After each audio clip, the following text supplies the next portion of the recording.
Okay, now we're down to the third of the macroeconomic statistics, and that's unemployment. Don't ask me why they decided to do chapter 10 and 11 having be GDP and inflation, and then chapter 15 be unemployment, but you know what? I didn't write the book, so I'll let it be as it is. Okay. Um, so to talk about unemployment, what we need to do is we need to think about what it means, technically speaking, to be employed versus unemployed.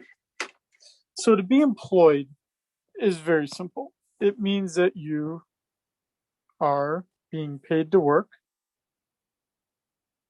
or if anyone, as many of you would know if you've ever been in a family business, you could be unpaid, but in that family member's business. Which is why the joke I always say when I moved here to Hawaii, people use the word ohana.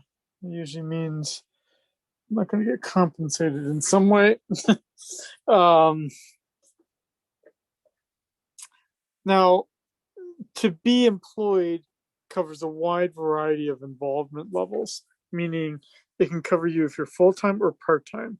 It also means that you are employed if you're just temporarily absent. Now, what's interesting about this is that this is just kind of like a minor footnote if this were any other semester.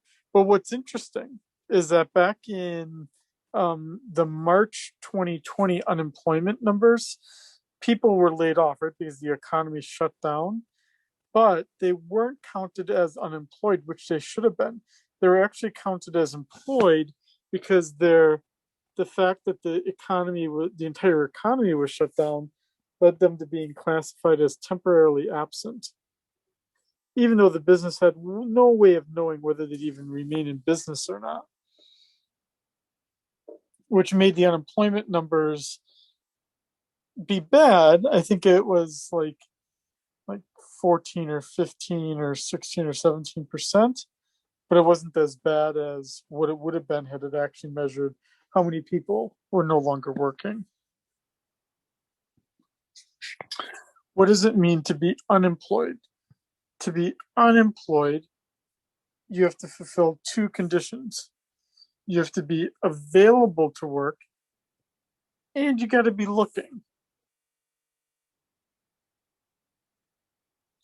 Now, think of the differences of what that means versus, you know, I remember, um, I remember, I remember, this person I knew once, and she got, I think she got fired. I think she got fired in like end of January of whatever the year was, and she just said, February is my favorite month of the year. I'm not going to look for work until March. Well, the month of February, well, one, that is incredibly stupid. Um, two, um, that person should not be counted as unemployed, even though she was not working in the month of February. And the reason why is she wasn't looking for work. Now, you would also be considered unemployed, which is what we're saying during COVID. You would be counted as unemployed if you were laid off. To be laid off means your employer likes you. There's just nothing they have for you to do. So that would be like a hotel worker. Hotel workers would be unemployed. Presumably, they're a good hotel worker. There's just no one staying at the hotel. So it's not that they're temporarily absent. Dude, there's just no work.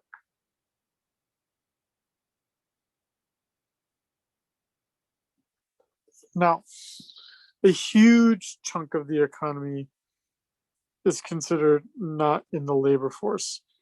And this includes a lot of individuals.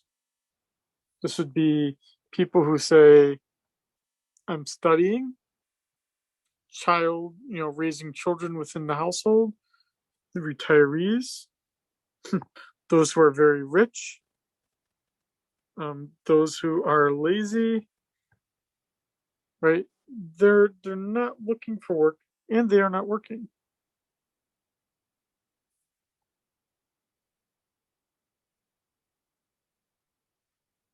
God, this data seems so old right now. January 2019. Okay. Let's look at what the numbers are. Let's do this. This is cool, huh? Actually, you know what? We can use the Fred website.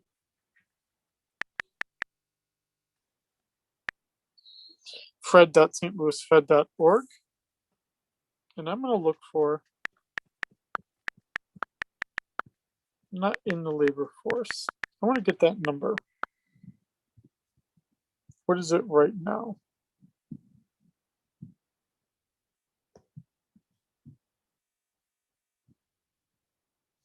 So the civilian labor force right now, I'm going to start writing down these numbers here.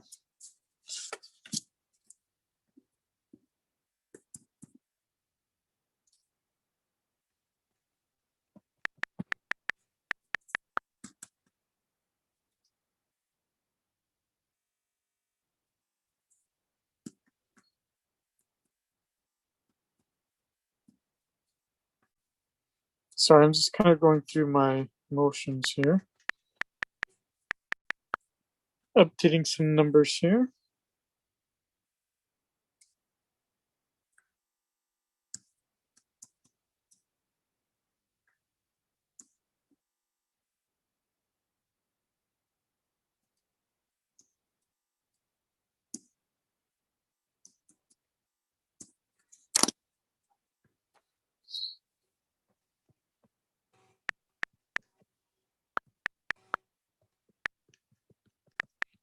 I know I keep this one on already, but for whatever reason, I didn't get it.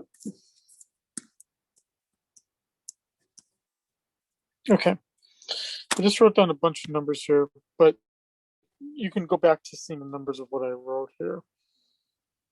For January of as of January of 2021, the number of employed, as you saw, as I looked it up on fred.stlouisfed.org, the number of employed was 142,631,000. The number of unemployed was 10,130,000.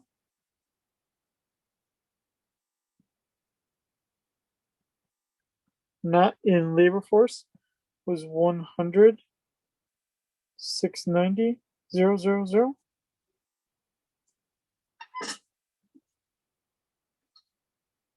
So the labor force would be the summation of this.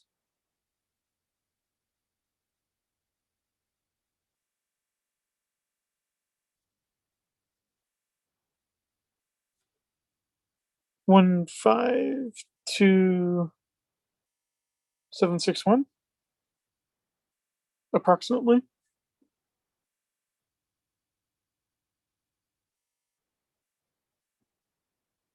Which would be my employed plus my unemployed. And then not in labor force is 100,690,000. That's pretty big. Because if we look at related to this,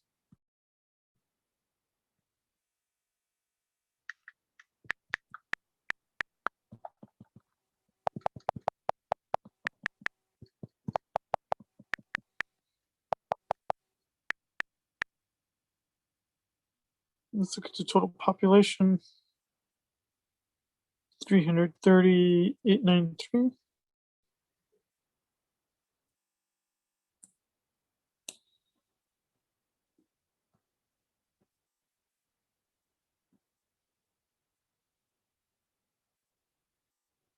Oh, this is adults. Sorry. If I could do that high, I was like, damn, we have a lot of kids.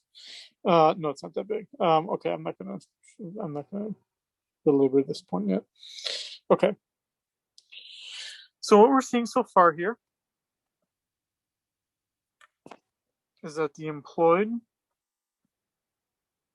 which we know what those individuals are, plus the unemployed equals the labor force.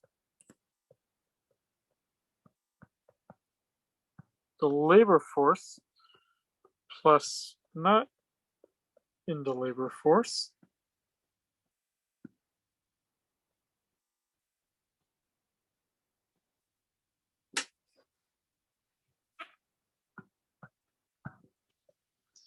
equals the civilian non-institutional population. Let's look and see if the Fed will tell us that.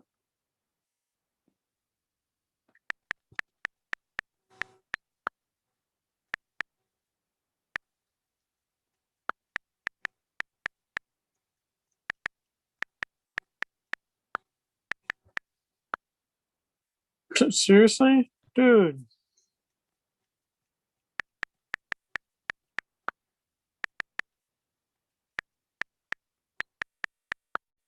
Sorry, I misspelled civilian. I know how civilian misspelled.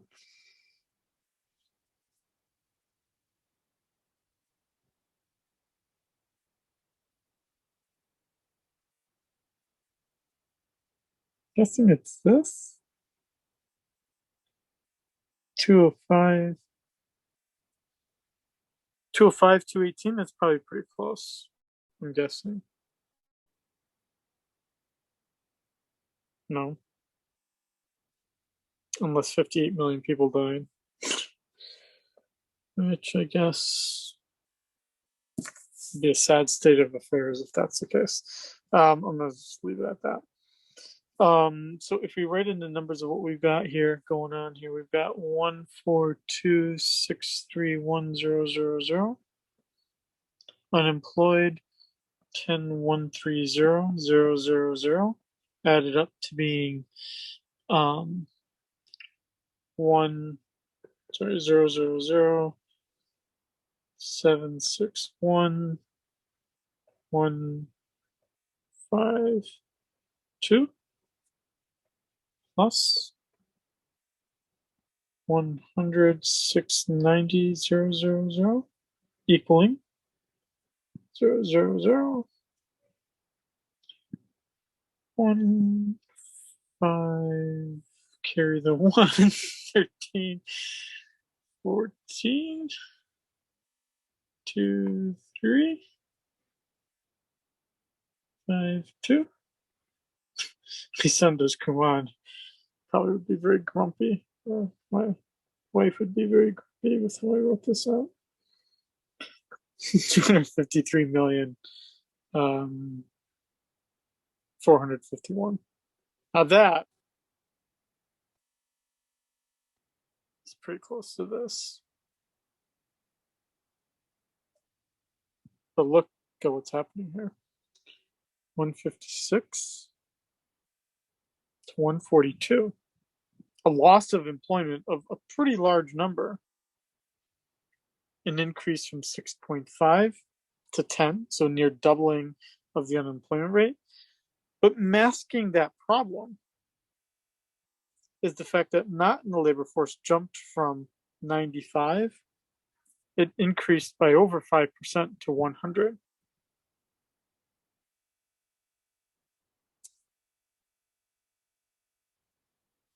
So with these numbers, we now know how to calculate the labor force. That is equal to the number of employed plus the number of unemployed. Now what we need to calculate is the unemployment rate. The unemployment rate now being the number of employed over the labor force. In our example here,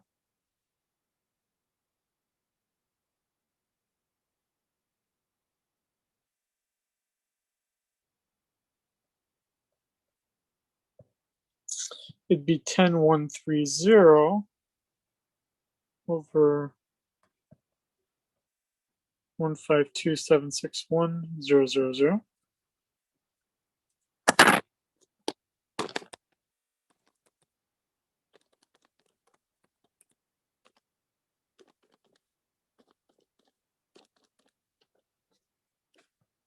Times 100.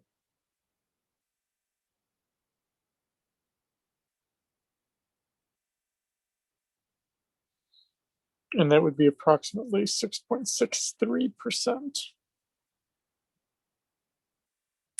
Seems a little low.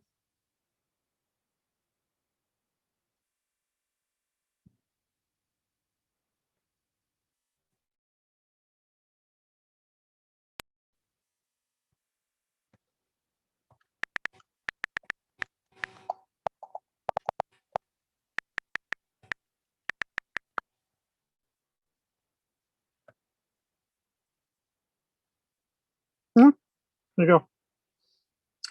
6.3%.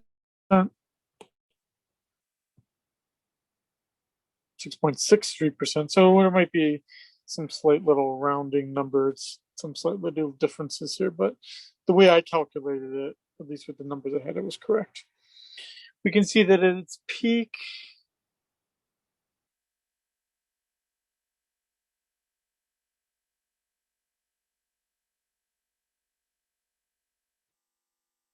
it was near 15%, but that has come down dramatically.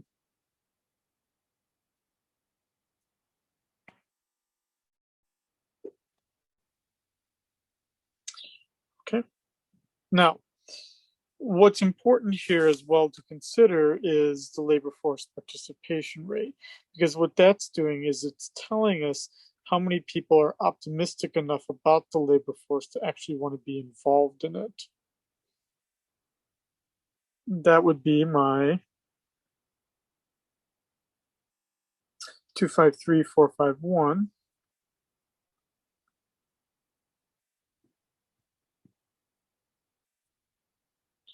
which is my population basically, which is my employed, my unemployed, and my not in the labor force. Add those three up, and that gives me my population.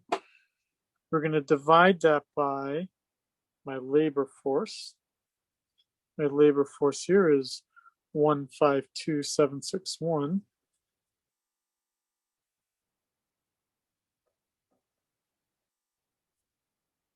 And I'm going to multiply that by 100. Multiplying it by 100, when I do that, it's just removing the decimals.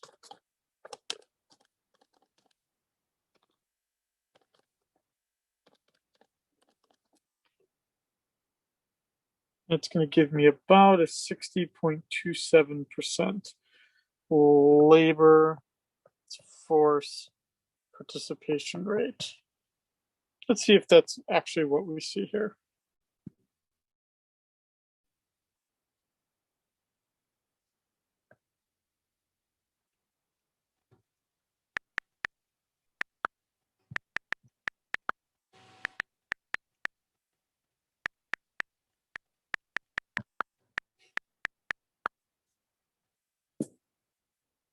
So about correct, 61.4. But look at this, right? Look at the dramatic decline. The last time we had seen so few people in the labor force at the peak of the COVID crisis, you'd have to go back to the 1970s. I don't know if we can see what that number is. 60.2 in April. Look at that. I mean, you're going back to well before I was born. 1973, we were still sending people to the moon back in that era. That's dramatic. And even right now, at 61.4, it's not much better. So I say that because I don't want you to think, well, the unemployment rate's low, things are getting back to going here. And you're like, dude, I can't even find a job and I'm looking hard. or it might be, I'm not even looking because I don't think there's anything out there. You're not alone. The data itself is showing us that the economy is still in a great deal of danger because of COVID. And you can see that weakness in the labor market through the incredibly low labor force participation rate. Now, it didn't start with COVID. We've actually been on a pretty long decline since the 2008-2009 crisis, leading to that point. I mean, we really reached its peak. I guess around the time I was looking for a job for the very first time out of college. And then I don't know what you would call this. People either getting lazier or maybe retiring early or somehow in general just exiting the labor market in some way, shape, or form.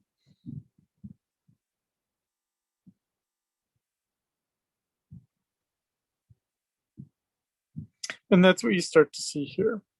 Most of the decline was actually for white males in the 2008-2009 crisis. They'd be about like 55 years old, 60 years old. 2008-2009 happens, and then they're like, dude, no one's gonna hire me. I'm nearly 60 years old. But also, too, as you see in this graph or see in this table here, what you're also seeing is that depending on your characteristics, you're going to have a harder or easier time looking for work. Like, for instance, why is it distinctly different for white males versus white females? At least for adults. Well, part of that could be the way in which society, I would argue unfairly, you can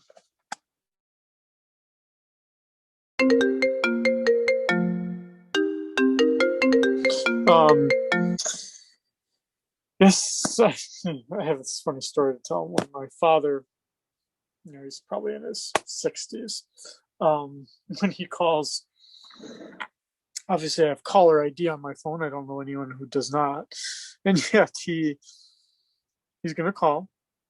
He's going to leave a voicemail. I'm predicting he's going to leave a voicemail. And then this voicemail, he's going to say, Tom, that's my first name, Tom, this is your father, David Scheiding. Like, really? Like, I didn't know. One, I didn't need him to tell me that it was him calling. And second, I probably didn't need him to say his full name because I know who my father is as well. I love my father, don't get me wrong here. My mother does the same thing. I don't know who taught the other to do that, but they both do it to me. White females have a lower labor force participation rate, largely because they're either engaged in child raising or alternatively, they have an intermittent work history, so it makes it harder for them to find a job for like 2 years in between having one child and another. Now, why is it smaller between black males and black females? Well, part of that could be, right, just the mere presence. So the research generally indicates it's either the different nature of the labor that's involved, right? The different labor where white males and white females, the occupations that they congregate in versus black males and black females. Also, part of the difference is going to be on the timing of when children are had. Also, the difference is going to be the presence of extended family. Regardless of those generalizations, and those are generalizations, regardless of those generalizations, there's still a persistent problem in the US. A pretty large racial divide here between whites and blacks in terms of their labor force participation rate. It could be by choice, but it could also be imposed. As for teenagers, carrots are teenagers. They don't need, most of them do not need this money to survive. But what's interesting is that it's generally the boys, and they are boys, I guess, at this age. It's the boys who are lazier than the girls.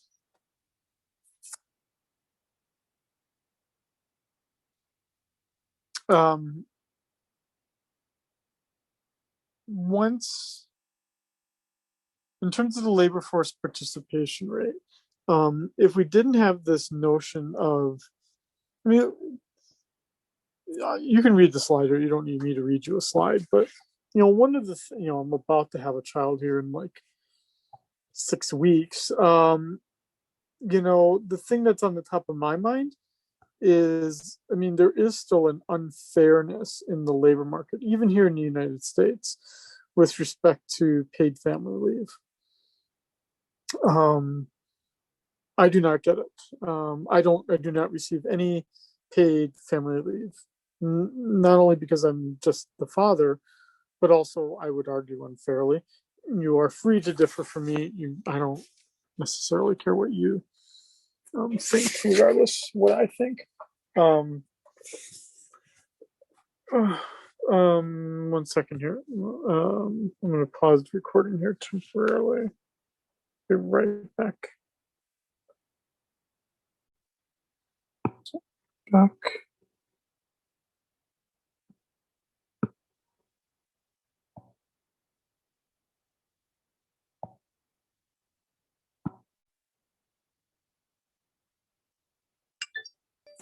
Okay.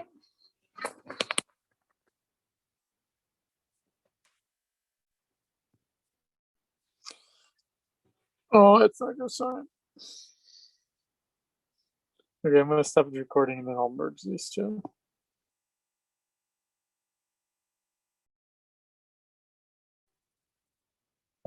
Okay, this is a continuation of the Chapter 15 lecture.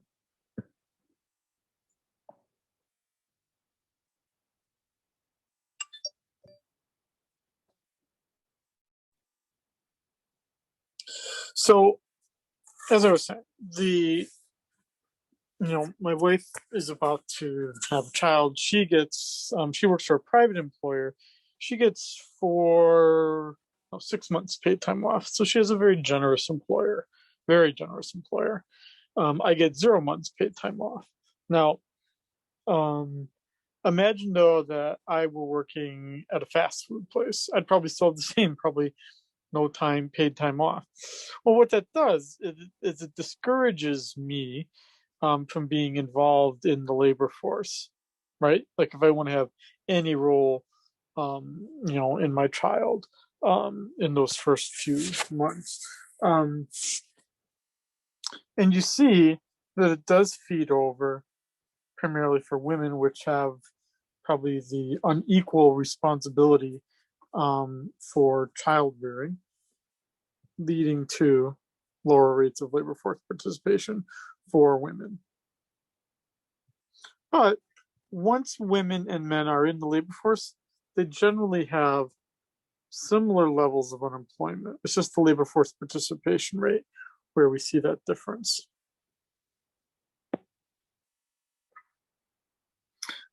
You still see blacks still have higher rates of unemployment. It has a variety of causes, but a lot of it does oftentimes come down to transportation issues, that the jobs are located in places other than where people live. And with a lack of reliable transportation to that work spot, you might be unemployed. But also it's access to childcare, it's job readiness skills, but even give you something as simple as a criminal record. can cause this problem as well. And it has something to also just to do with the sort of racial disparity that exists in our criminal justice system, right? Where those who have enough money and influence can seemingly commit a crime and get the crime removed from their record, right? Whereas others can sit in jail and can't even make bail. Now, I say this only as a small social commentary on my part. You don't have to agree with what I'm saying here, but as an economist, it does feed into different levels of unemployment. Teenagers do have the higher levels of unemployment, and that's largely due to transportation issues, lack of work experience, inability to juggle the job with your schoolwork.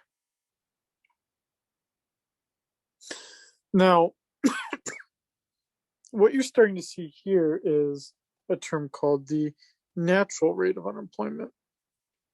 What the natural rate of unemployment says is, what would the unemployment rate be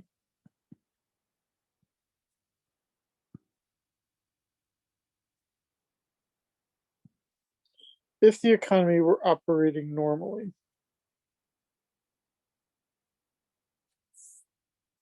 And then what you see are periods of time where it's higher and periods of time where it's lower. In periods of time when it's higher, this would be an economic slowdown or a recession. And in times where it's lower,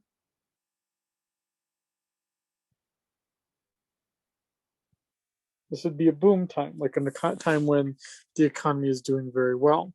So it's fluctuating around this natural rate. Now, what is natural about the unemployment, you might ask? Well, what it is that it's that there's always people out of work for a period of time, right? Like if I lose my job, I have to start putting in some applications and I'd have to fill out HR paperwork even after I found a job to get hired, right? I might have to move, so that might add some time to it. So what that means is that there's, in any market economy where people are not contractually obligated to their employer, there are going to be people that are leaving their employer and people finding a new employer, and that changes over time. And it's pretty low. About 4.6% in 2018. Let's look at what it is today.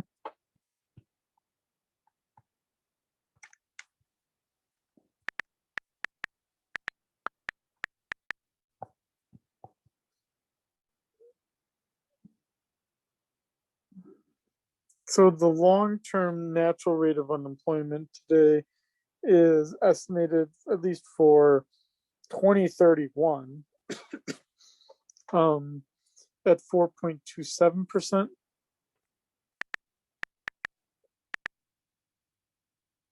For the long term. And for the short term rate, actually about the same. So what does that mean? What that means for us here is that we take the natural and add to it cyclical,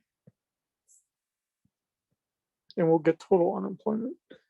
It's called cyclical unemployment because it changes with where we are in the business cycle.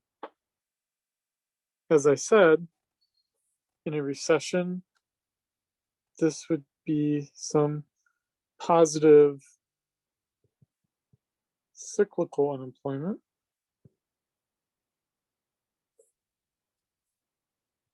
And this over here would be negative cyclical unemployment because the economy is doing so well that we're hiring workers who we wouldn't normally hire. Small criminal record or whatnot. Again, generally speaking, I skipped the case studies. You are more than free to read those. Actually, this one's pretty interesting. Let me just speak about it very briefly. It's just I always find this incredibly interesting. So when I was growing up, long before I was an economist, if you would have asked me what was the poorest country in the world, I still remember that, like, it was like 1985 or something like that. Yes, I'm old, but it was like 1985, and I remember, like, thinking about that question: what is the poorest country in the world? And at the time, I thought it was Ethiopia. Ethiopia went through a really big famine in the mid 1980s, and there were like these pictures of like really starving kids on like the front page of the paper. And I thought, wow, those people are really poor. And so I thought of Ethiopia. Today, Ethiopia is actually one of the stronger economies in Africa. And it's such a strong economy in Africa because, unlike neighboring countries in Africa, it's a country that has actually taken a proactive role to, I'm not trying to be weird and creepy here, but it shows you kind of the beauty of economics, that, what the discipline is trying to understand is that some pretty smart economists got the ears of politicians in Ethiopia and said, one of the problems that we have is that women are having children too early in our country, and it's not necessarily by choice. It's right. Human beings are human beings, right? They do what they do. And then if you don't have any birth control or you don't have any sex education, then you get unplanned pregnancies, right? I mean, that's the nature of the way things are. But the problem, if you're a developing country, is that an unplanned pregnancy means that you take this individual that could have had some time of contributing to the labor force, and they're immediately taken out of the labor force. Ethiopia changed that around and spent a lot of money and a lot of time, not only investing in birth control, but also investing in sex education. And then that result is that women are delaying when they have children and being more active in the family planning process. And the result is that they're in the labor force longer, and that the economy is actually growing better than its neighbors.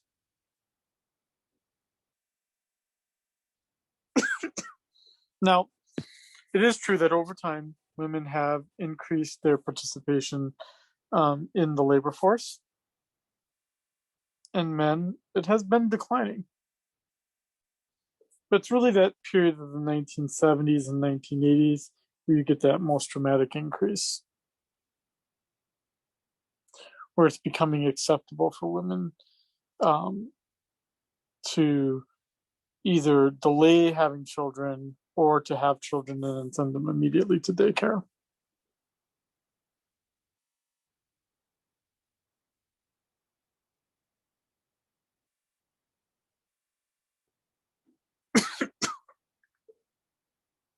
Sorry, I'm just going to skip over these case studies again, knowing that you can read them. So, as we look at the unemployment rate, the official unemployment rate, again, that's our, what number here?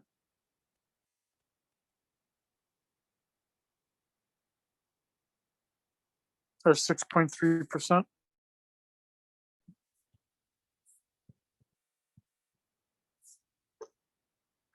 It's not a really great measure of unemployment, though, of what the problem is. And one of the reasons why is because we don't know um, how long people are unemployed for.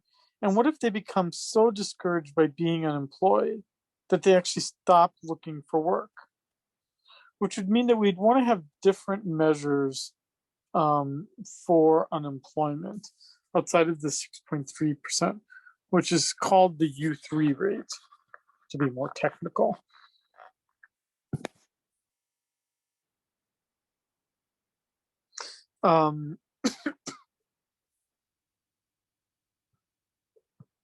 because when I say some people get so discouraged that they stop looking, when they stop looking, then they leave the unemployed, but they don't go to being employed. Instead, they go to being not in the labor force. And half of the time that someone becomes unemployed, they actually become so discouraged that they're no longer in the labor force.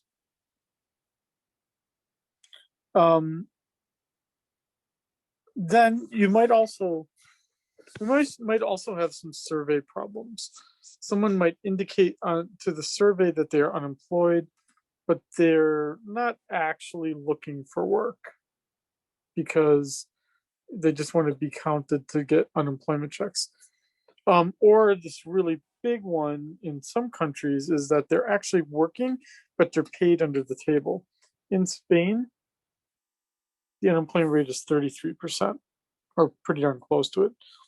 But no one's worried about that because it just turns out that most people think that labor taxes are too high in Spain, and so they work for cash under the table. Thus, right, when the government comes around and says, "Hey, are you working?" You'd be like, "Well, dude, totally not. I don't know why I'm wearing this apron and you're asking me at the restaurant where I work. I was playing dress up." Okay. So that idea of individuals who just stop looking, they're called discouraged workers, and they're no longer part of the labor force.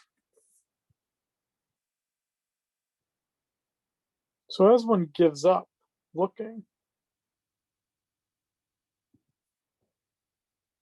the number of unemployed falls,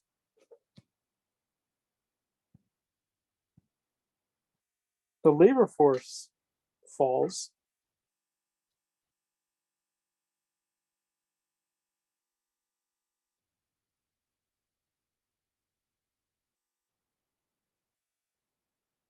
but the size of the civilian population stays the same. Because all now we've done is put them not in the labor force, meaning that the individual moved from here to here,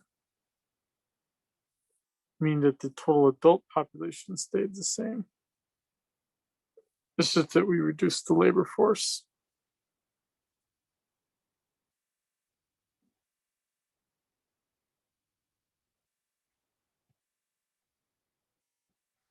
So here's all our statistics here. Again, the one that we typically look at is U3. And then it can get as bad as U6. Let's look at what the U6 rate is right now.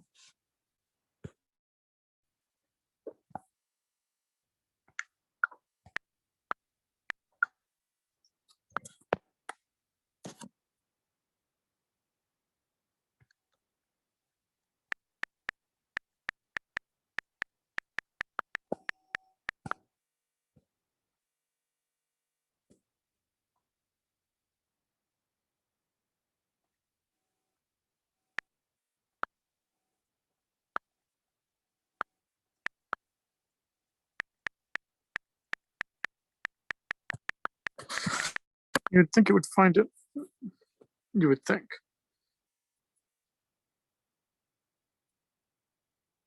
It does not. So you'd be like, come on, Scheiding, you must know somewhere else to go.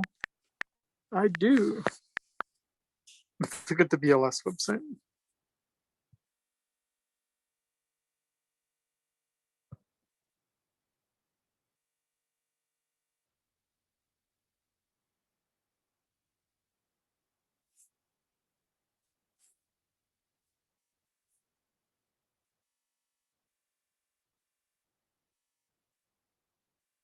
Here we go. As of January 2021, the U6 was 11.1%.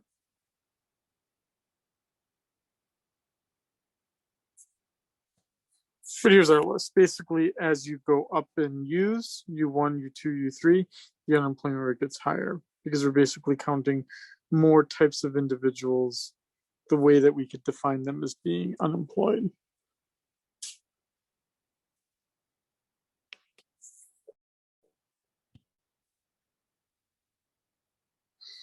So part of this here would be someone who lost their job. To lose your job means you were fired or laid off.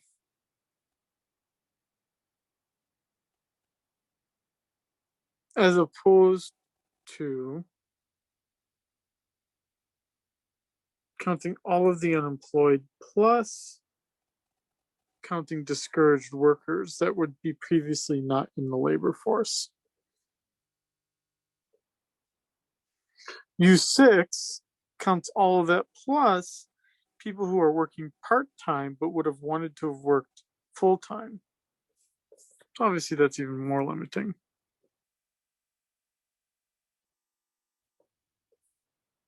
So again, the marginally attached workers would be that they're available to work, but they can't find anything, even in the past.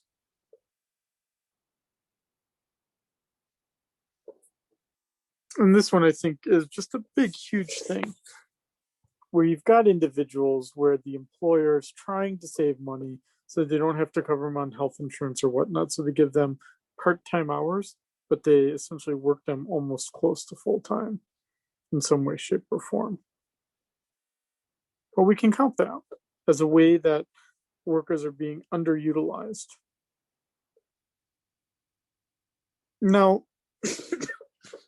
most of the time, when someone is looking for work, most of the time, unemployment doesn't last that long. You lose your job, you then go on to like Craigslist, or you ask your family members, is anyone that's hiring, usajobs.gov or whatever, and you eventually find something, right? You use your network and you find a new job.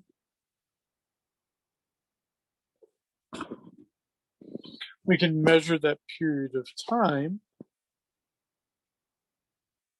but it's not going to be very long.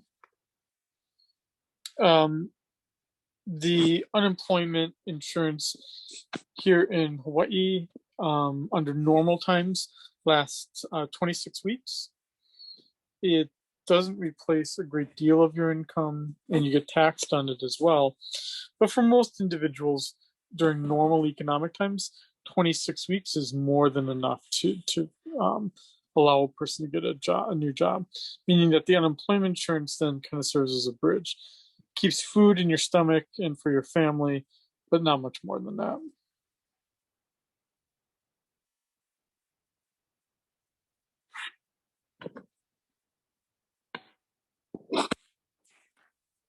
So the result of this, the consequence of this, is that the unemployment rate is never zero. It's usually only about as low as the natural rate of unemployment, which we saw is about 4%, 4 to 5%. That natural rate of unemployment has two parts to it.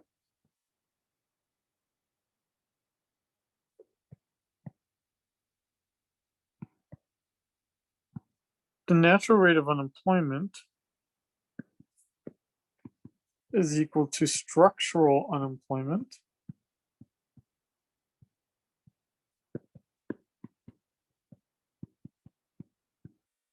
plus frictional unemployment. So the natural frictions in the labor market. And so we see that right here. How long does it take you to find a new job? Frictional unemployment is incredibly short. The problem really comes with this. Let's say that I was trained as a shoe cobbler. If you don't know what that profession is, it basically means that I put new treads on shoes or I fix shoes. Dude, no one fixes shoes these days, right? You just go out and buy a new pair. So if my skill was shoe cobbler, I'm gonna have to learn a new skill. And that's gonna take a long time to find a new job. So structural unemployment tends to be incredibly long. Frictional unemployment, much, much less. And that's what you see right here. Now, we also can see structural unemployment For instance, we even see it in my profession, because we have a pretty strong union here, for faculty members, in the University of Hawaii system, and the labor contract does, if you get the job, the full-time job, your compensation is pretty good for Hawaii, but it's hard to get that job, because the wages are set higher. There'd be more people that want that kind of job. Also, the things too, like efficiency wages, right? Like Costco being famous for offering a pretty high wage to get the best workers. That's going to cause some unemployment where people want that kind of thing. But also, something that most economists agree about would be the minimum wage. To the extent that you raise the minimum wage, you create unemployment. So there's some things we can do to try to make this process a little bit easier. One thing the government can do is it can help the job search process, right? That the job search process consists of you, the job candidate, knowing what you can do and then being able to find something given what you know how to do. So it's a process. That process takes time. That's part of the frictional unemployment.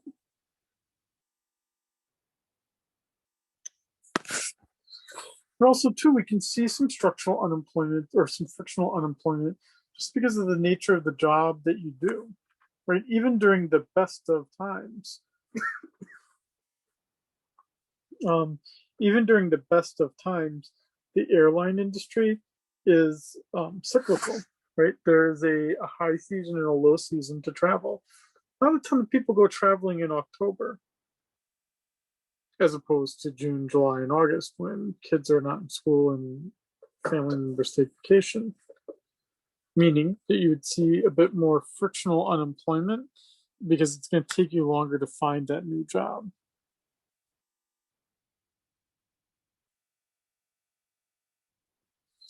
But also, too, just the economy itself is always changing. And by that, we mean that things that used to be made in the US might not be made in the US any longer, or that things that are made here are now, we've tried to replace them with computers or robots or artificial intelligence or something that's replacing workers, to the extent that they can, just because they are more expensive.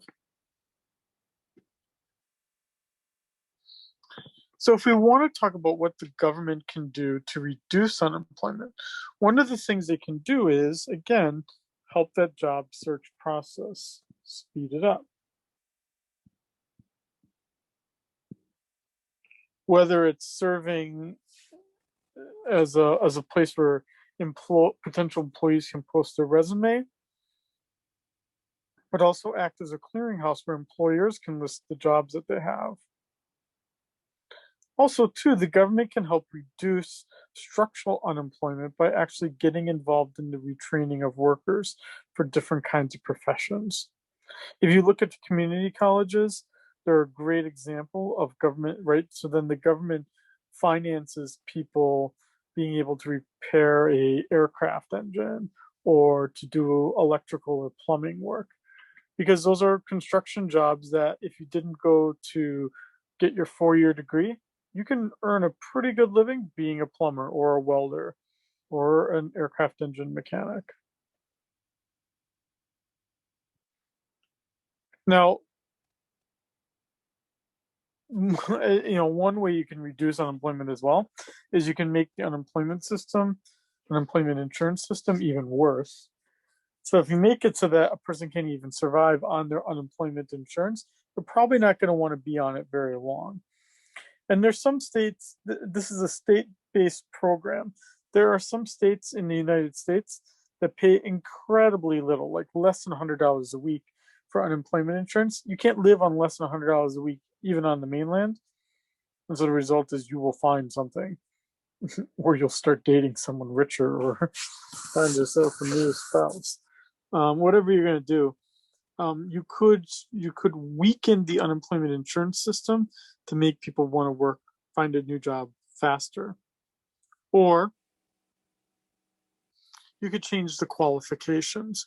COVID was so bad that it used to be that you would have to wait a week or two before you could get your unemployment benefits in Hawaii. They relaxed that waiting period because they knew it was going to be so bad. Generally speaking, the unemployment insurance, up to a cap, places about 50% of wages. As I said, it basically ensures that you survive, but you're not going to thrive. It only works if you were laid off, not if you were fired. There's an extent to which, especially during COVID-19, when you knew there was nothing out there, then you could basically collect the unemployment insurance and survive. Especially too when it was offering then like those like extra bonus payments, like $600, $300, whatever. You didn't face a lot of incentive to go looking for work. But that's exactly what you want during a pandemic. You don't want people out there hustling, and hitting the pavement and looking for a job.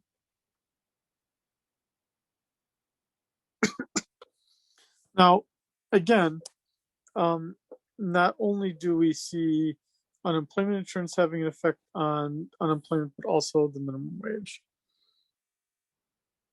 It does create what a minimum wage does here.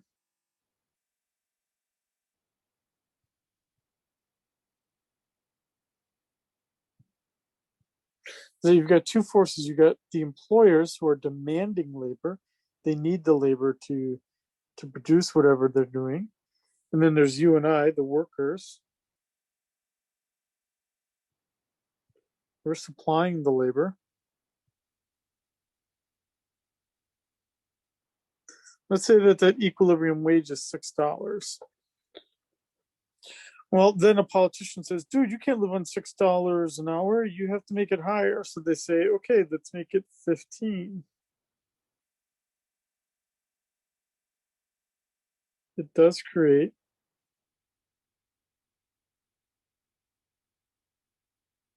this permanent shortage, a shortage that we would know as unemployment.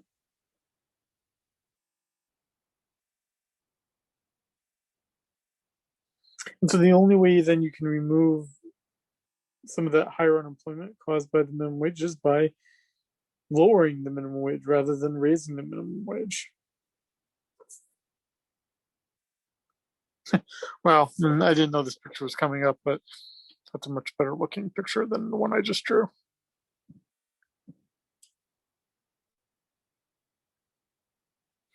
And again, you can not only have the minimum wage laws keeping the wage levels higher, but you could also have things like the unions, especially important here in Hawaii, but also efficiency wages, keeping it above the equilibrium level. To the extent that you keep wages above the equilibrium level, you are going to get unemployment.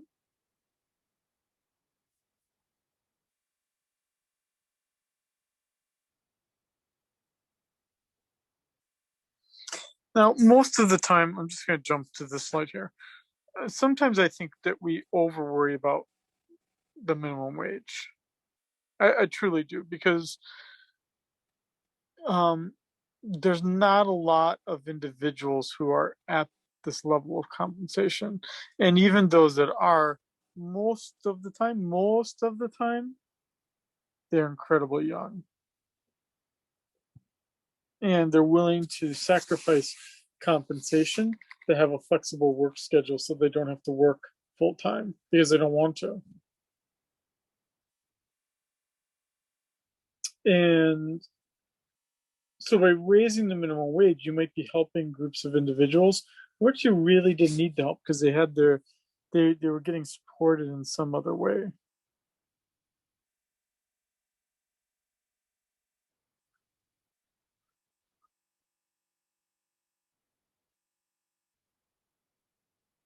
Um, I'll talk about this briefly. Keep in mind, I am a union member. I'm actually a union rep, so it's hard for me to be a little unbiased here. You don't have to agree with me.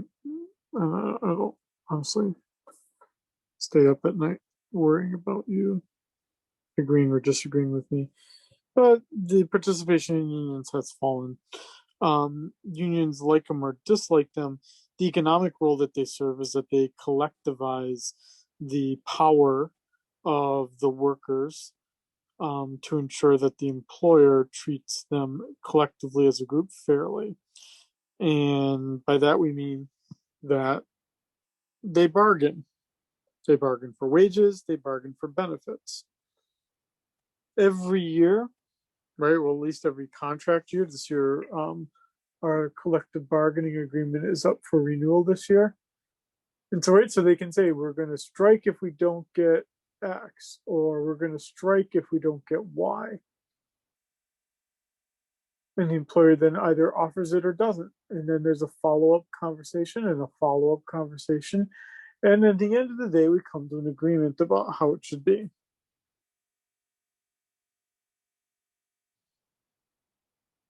Now, it's true, union workers do absolutely get paid more as a group collectively than non-union workers, which is generally why employers do not like them.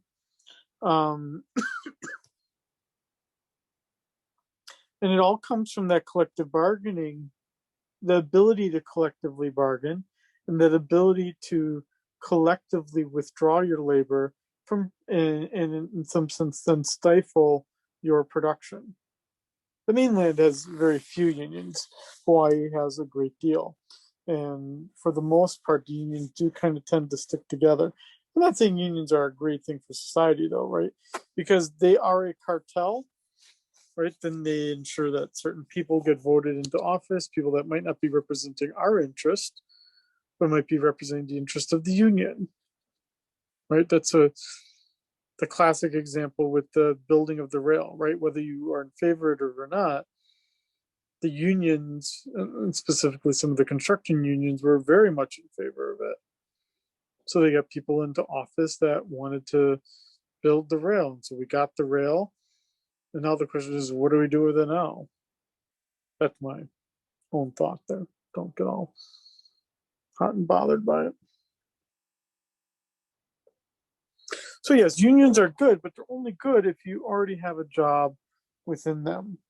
They really don't help you too much if you're looking for work, because it keeps the wages higher. The employer is unwilling to take people on.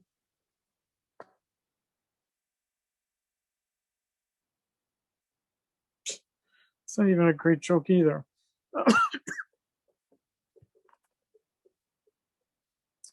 um, I don't know why the authors has got so many slides about this. You can read this. I'm not sure there's more I really need to say. Same with this. I'm not sure what I really need to say. I'm not trying to be anti-union here. I'm just not trying to push unions as much as the authors of the textbook are, who might be Mankiw. Is Mankiw? No, Mankiw is not. Mankiw is not a union. Nice professor. Maybe they think that professors like myself would want to talk about their union.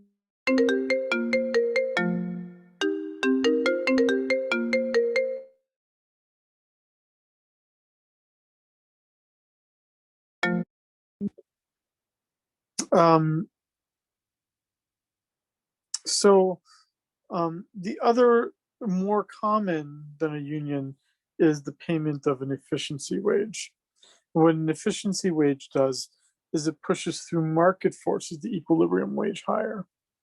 You want to get the best babysitter? Pay $25 an hour. You will get the best babysitter. Costco learned this retail from a retail perspective, right? And offers incredibly high pay so that they get incredibly good workers, right? Whereas, like those dollar stores on the mainland, they don't care, right? They'll just cycle through employees, but they'll pay them very little. Meaning you get a lot of turnover. The workers are pretty unhealthy and they're going to be of pretty low quality. They're not going to give a shit about their work. The Costco experience, though, as opposed to the Sam's Club experience, even here on the islands, you do see the difference in the employees between Costco and Sam's Club. I don't care what you say. if you have your favorite, but I have both, and I certainly see a difference between a Costco and a Sam's Club employee. They're really going on and on about this here. I mean, you can read. You don't. It's becoming a very long lecture here. The famous example of the efficiency wage would be Henry Ford, and that Henry Ford had back in the early 1900s paid the incredibly generous wage of $5 a day. And what that did is it served him to get the best workers who were willing to do a job that no one else was willing to do. I guess in this case, it was twice the going wage. But then he could be more picky about the workers and get the best workers he wanted, causing unemployment by paying his efficiency wage. But in general, Costco must have learned from this example, because in general, you pay more in wages, but you don't have to train workers as much. You have less turnover. They come to work when they're supposed to, and they work hard.